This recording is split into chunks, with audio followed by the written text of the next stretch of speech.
Bismillahirrahmanirrahim. Alhamdulillah. Allahumma salli ala sayyidina Muhammad wa ala ali sayyidina Muhammad. Amma ba'd.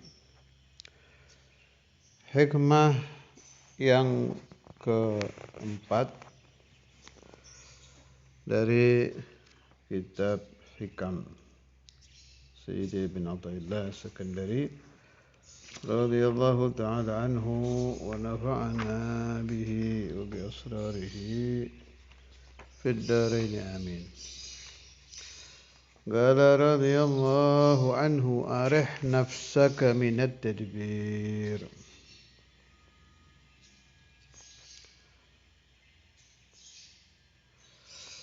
Areh, senangkanlah jiwamu minat tadbir, daripada tadbir. Tadbir sudah masuk bahasa Indonesia, mentadbir, mengurusi.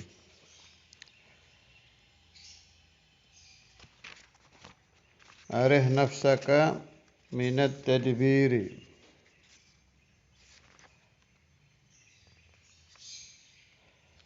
Arahal qalba, makna menyenangkan hati atau menghibur.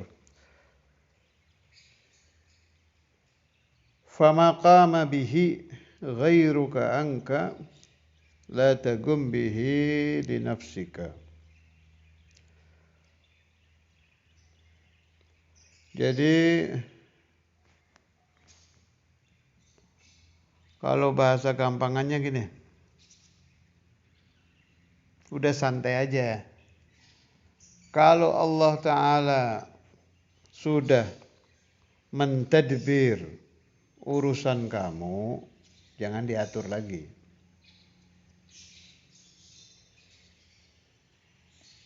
Nah, ini at-tadbir di sini pakai alif lam. Alif lam ma'rifat ya di nahwu. Jadi maksudnya urusan amrul ma'isyah,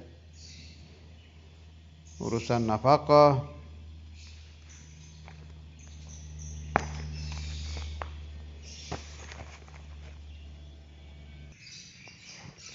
urusan bagi yang belum menikah, mencari jodoh, mencarikan jodoh buat anak. Alhasil urusan kehidupan sehari-hari itu kembalinya wa ma min dabbatin fil ardi illa 'ala Allah rizquha.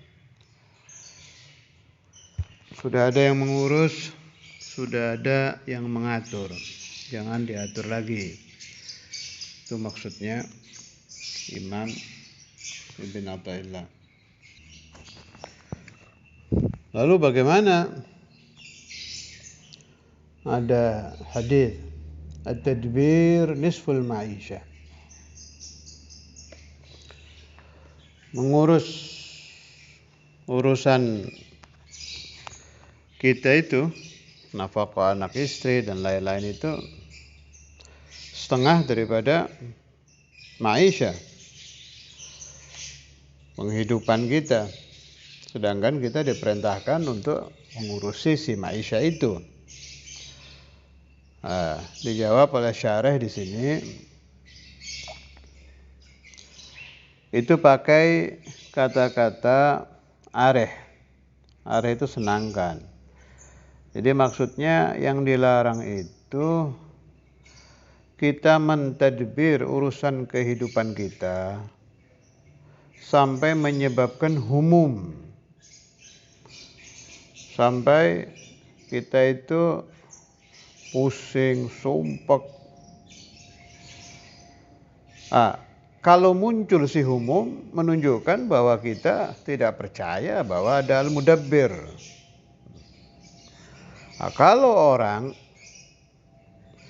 yang mentadbir urusan ma'isyahnya, di syarah dibilang ala wajhin sahlin, yasta'inu bihi ala matlubih fala ba'sa bihi.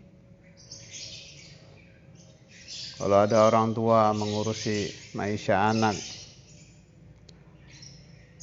dan lain-lain tanpa mendatangkan humum yang menyebabkan dia kurang percaya kepada Allah, kepada Al-Mudabbir, itu tidak apa-apa. Apa dalilnya? Rasulullah sallallahu alaihi wasallam dabbara ma'isyata ahli baitih.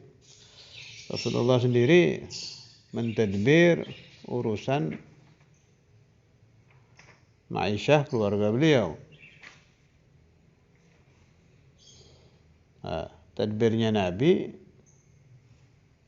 menunjukkan jawaz, boleh berarti. Suami mentadbir ma'isyah istri anak, ya juz.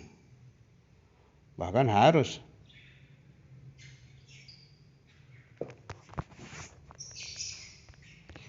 Jadi alhasil tadbirul ma'ash dibagi dua.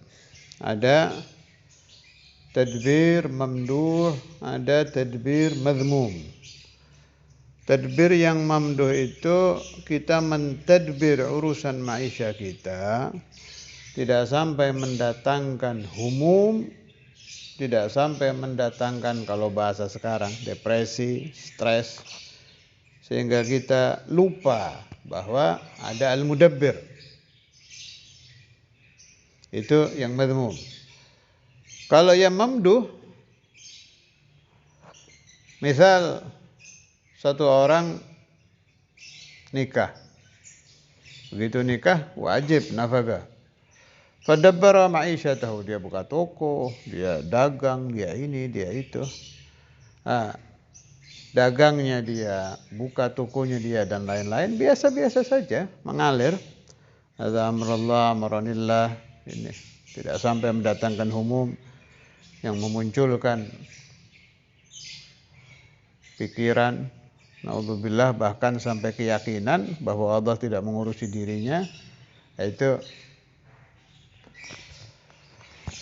boleh, asal si orang ini tetap berkeyakinan al-mudabbir wallah, ya mudabbir dabbir, pikirannya tetap ke sana. Dah, itu pembagian yang penting. Jadi ada mamduh, ada madhmum. Saya waktu awal-awal masuk ke pesantren Giren, Kiai Ahmad, itu ada tulisan besar. Kayaknya sampai sekarang juga masih ada mungkin. Zaman saya di sana dulu kan masih pesantrennya belum besar seperti sekarang. Ada itu tulisan kebir di dinding itu. Bahasa Jawa. Gusti Allah wis gawe aturan. Ojo podo gawe aturan dewe.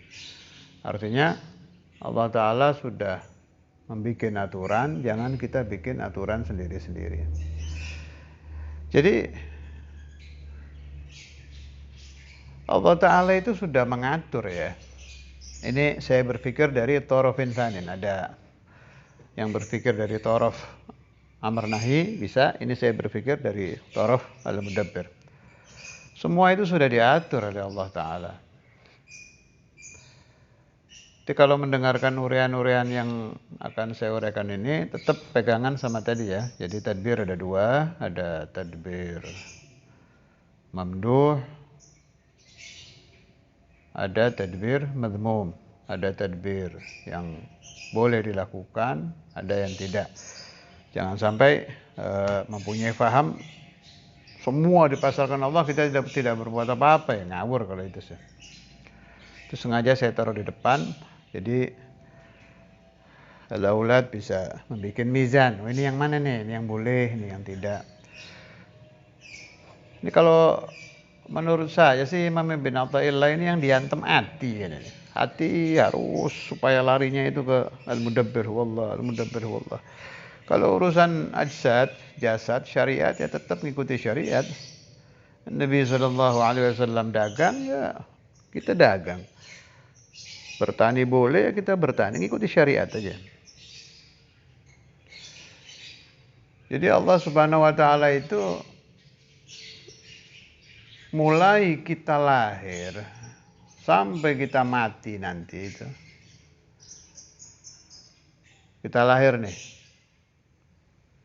Yang akan membantu kelahiran kita siapa? Itu sudah ditadbir. Ada tadbirullah di situ. Fulan ibn fulan ulida fi yom kadza wa kadza sa'a kadza wa kadza, bidannya fulan. Usaha si bidan sekian menit. Keluarnya gampang, keluarnya sulit. Itu ada, sudah diatur semua.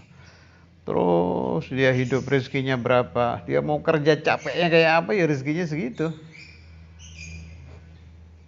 Sudah ada tadbir.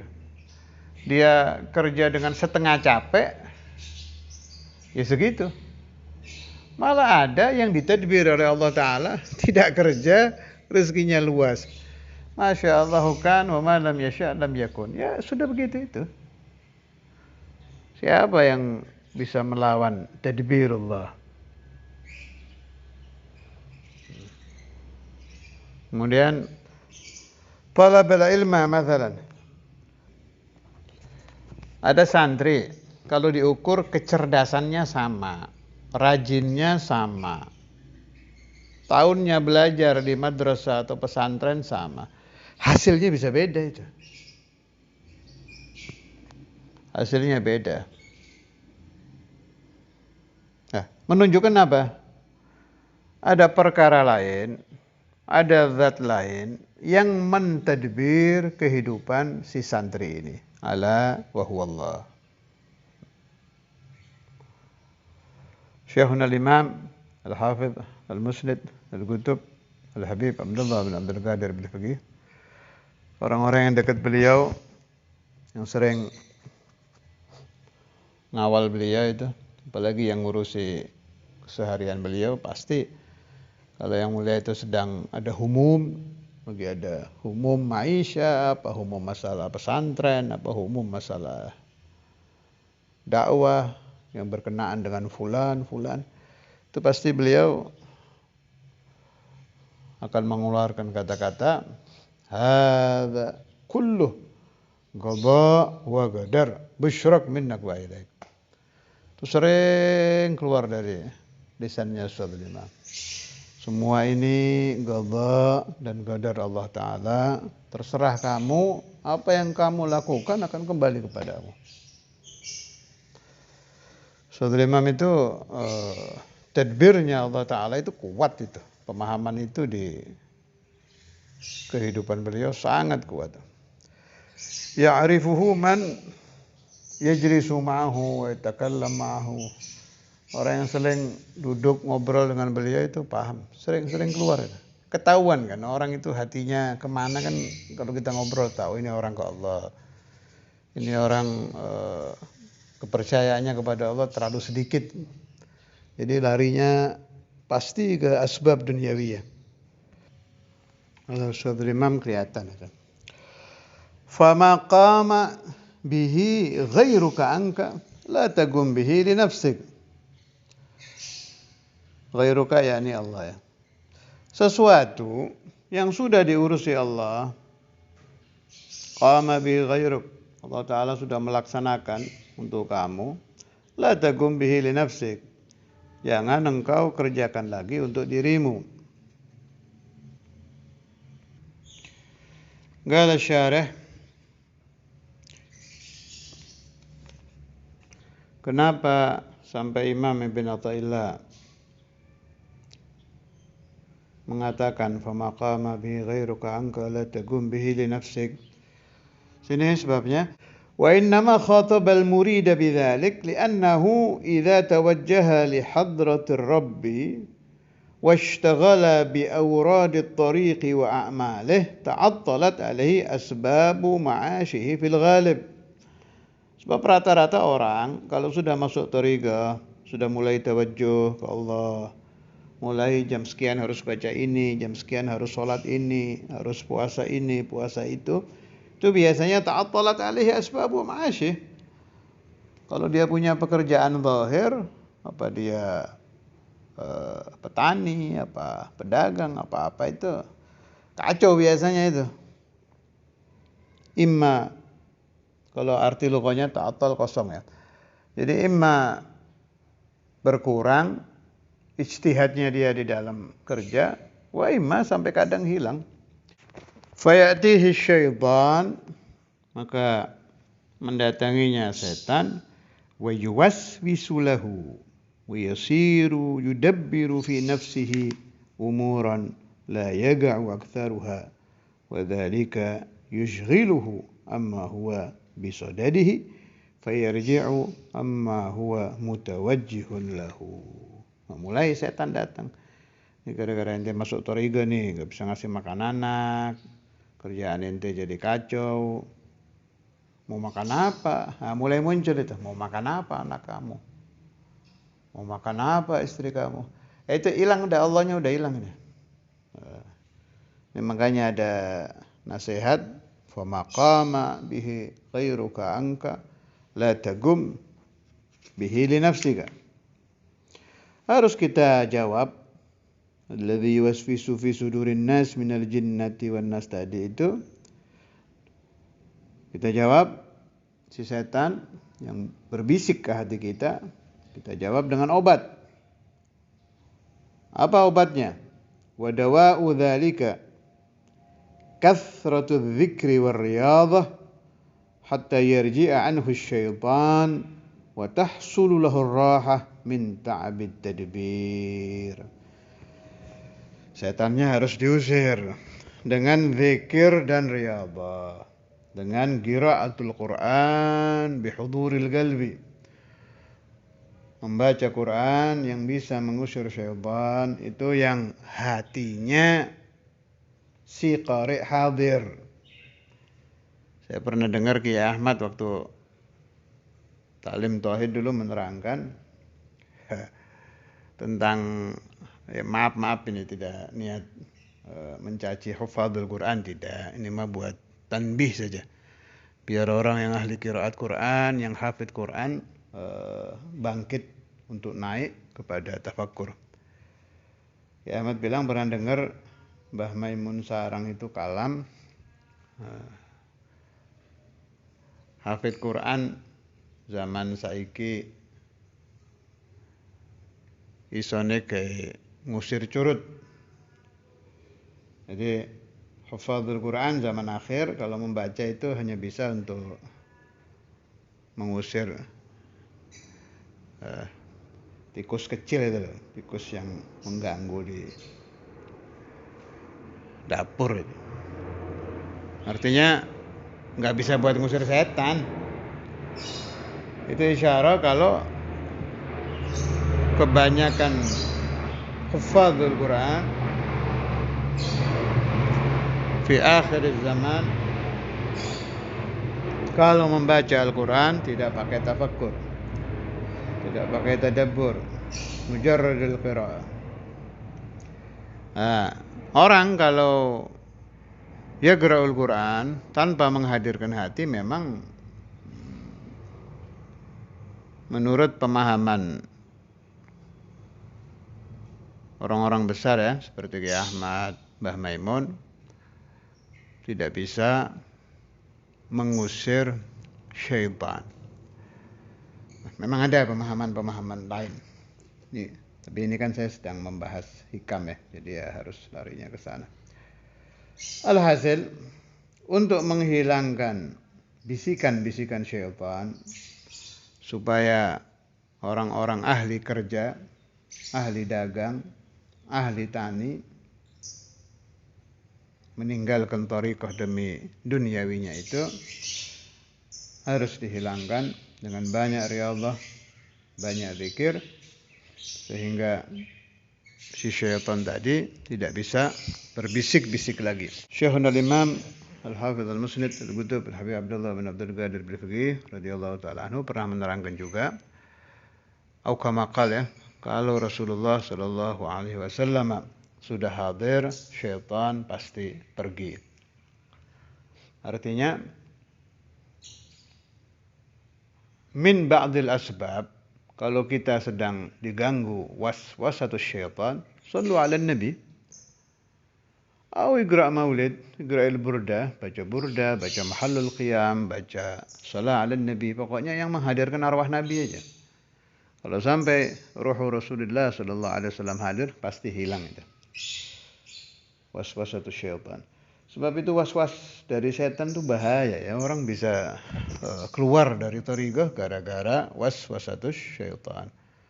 Bisa berhenti mengamalkan amalan gara-gara waswasatus syaitan.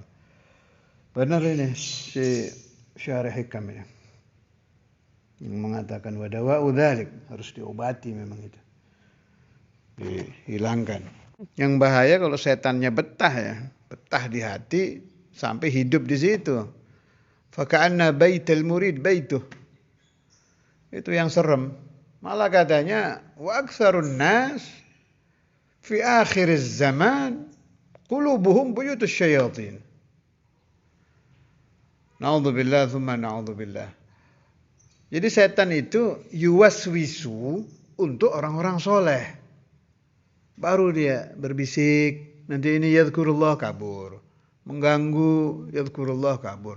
Ada yang setannya sudah betah, sudah jadi rumahnya ini, qalbul murid wal'iyadzubillah.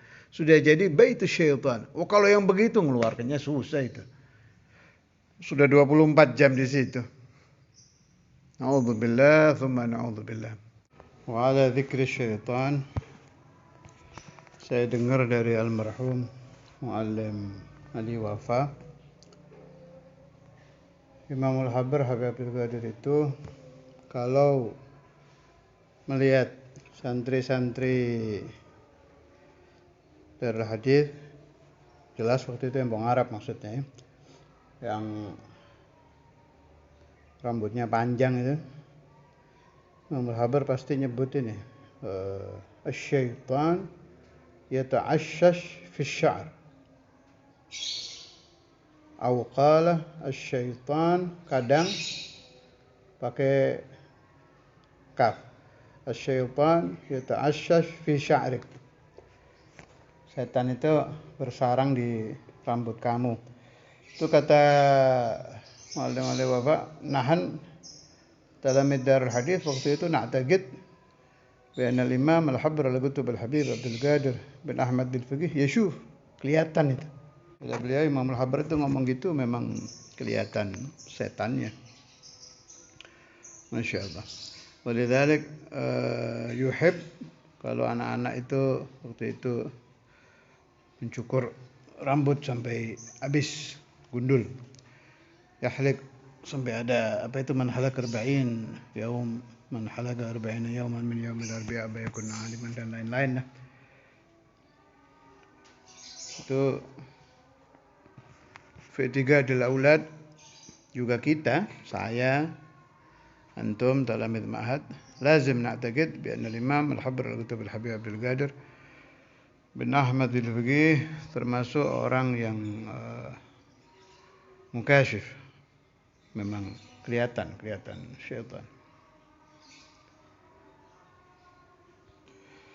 Saya selalu menyela-nyelai taklim dengan dzikrul imamain, dan memang saya usahakan semaksimal mungkin setiap taklim harus nadzkur atau nangul walau yani satu masalah, dua masalah qalil dari al-imamain. Selain untuk mencari ilmu juga tabarukan, dan yang terpenting itu biar nggak putus. Kan ada kalamnya Imam Sya'rani itu,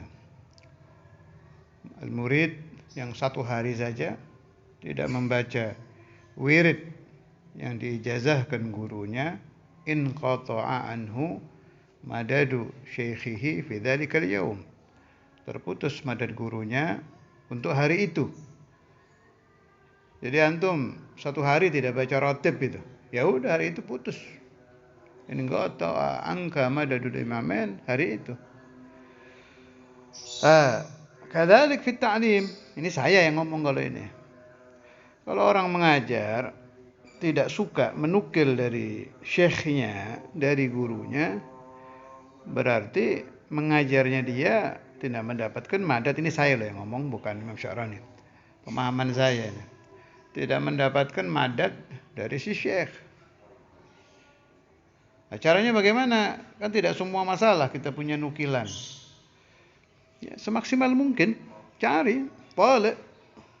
Dibuka kitab-kitab ente. Boleh nukilan-nukilan dari imamen.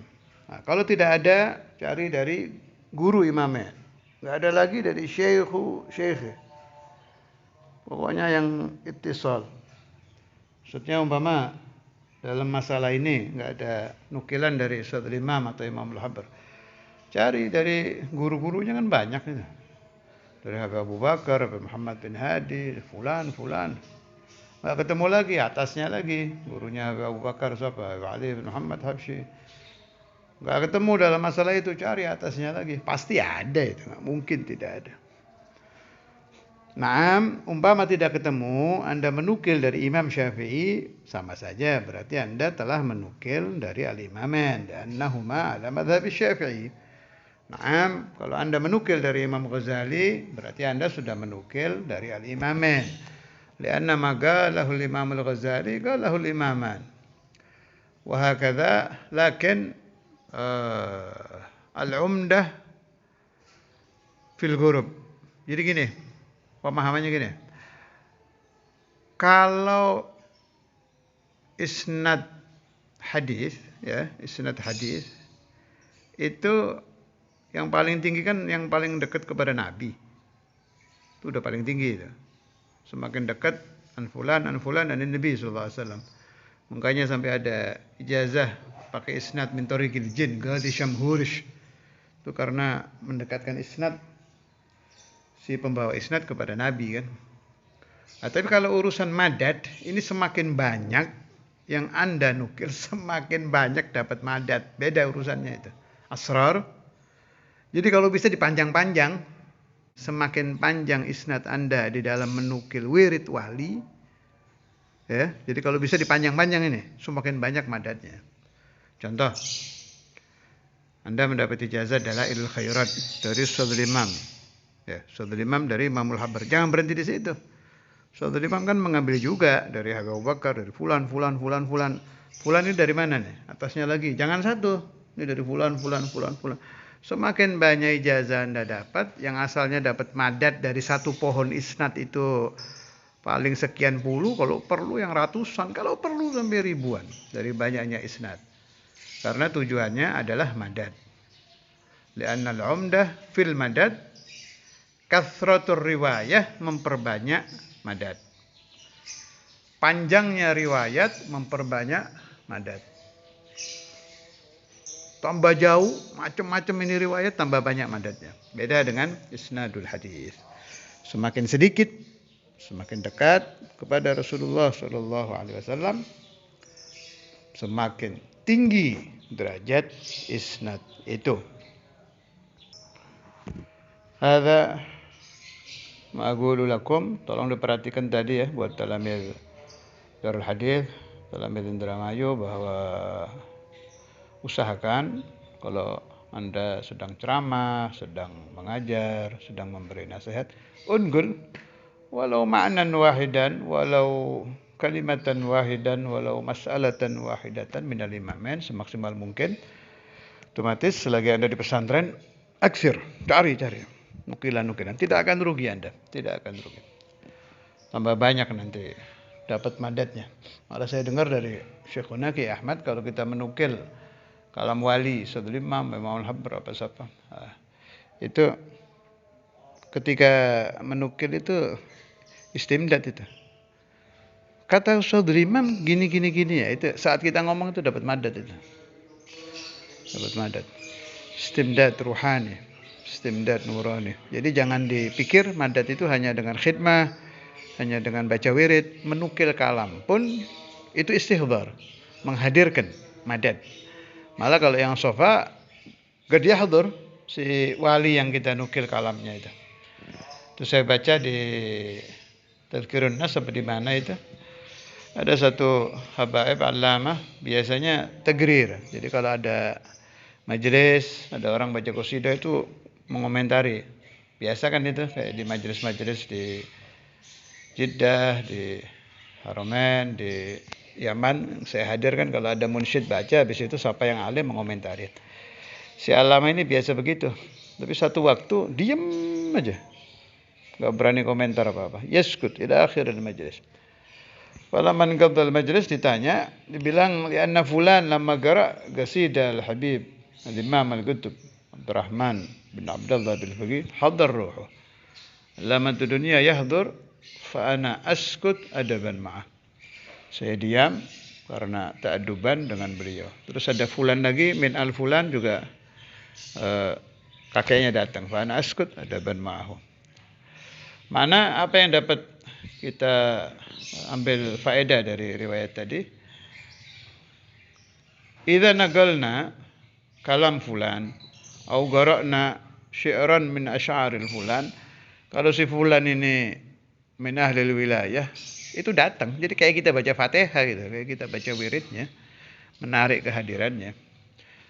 Jangan sampai salah paham bahwa menghadirkan arwahul aulia itu hanya dengan tawassul, Fatihah, Yasin, tahlil. Enggak, nadzkur kalamahum itu juga nau'un min anwa'il istihdar. Wallahu a'lam bissawab. Sallallahu alaihi wasallam Muhammad wa ala alihi washabbihi wasallam.